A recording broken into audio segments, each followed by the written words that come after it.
अस्सलाम वालेकुम। कैसे आप सब? उम्मीद है आप सब खैरियत से होंगे। आज मैं बनाने वाली हूँ गोभी और गाजर का अचार।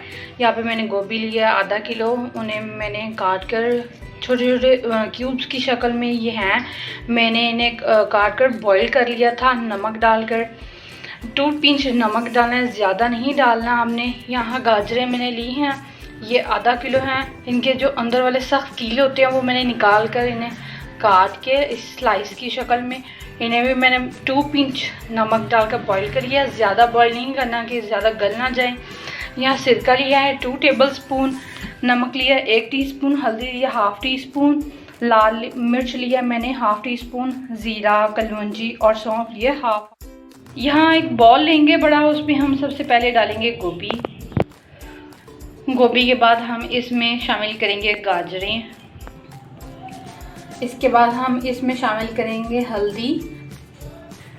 उसके बाद हम इसमें शामिल करेंगे लाल मिर्च। उसके बाद हम इसमें शामिल करेंगे नमक।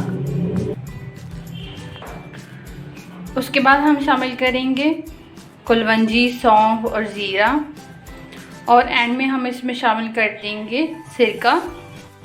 इसे हम अच्छे से मिक्स कर लेंगे ताकि ये जो मसाला डाला है ये गोभी और गाजरों पे अच्छे से लग जाए।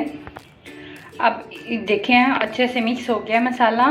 अब हम इस पर डाल देंगे सरसों का ऑयल। जैसा कि आप देख रहे हैं बिल्कुल रेडी हो गया है। अब हम इसे रख देंगे तकरीबन 3-4 दिन के लिए। 3-4 दिन बाद ये बिल्कुल रेडी हो जाएगा खाने के लिए। ये बहुत इजी सा अचार है, आप इसे डाल सकते हैं किसी जार में, आप सेव कर सकते हैं या किसी ऐसे डब्बे में जो एयर टाइट हो। और ये बहुत मज़े का बनता है, बहुत इजी सा है। आई होप कि आपको ये सिंपल सी अचार रेसिपी पसंद आई होगी। लाइक और शेयर ज़रूर कीजिएगा। अगर आप चैनल पर नए हैं तो सब्सक्राइब करना मत भूलिएगा और बेल आइकॉन लाजमी प्रेस कीजिएगा। अल्लाह हाफिज़।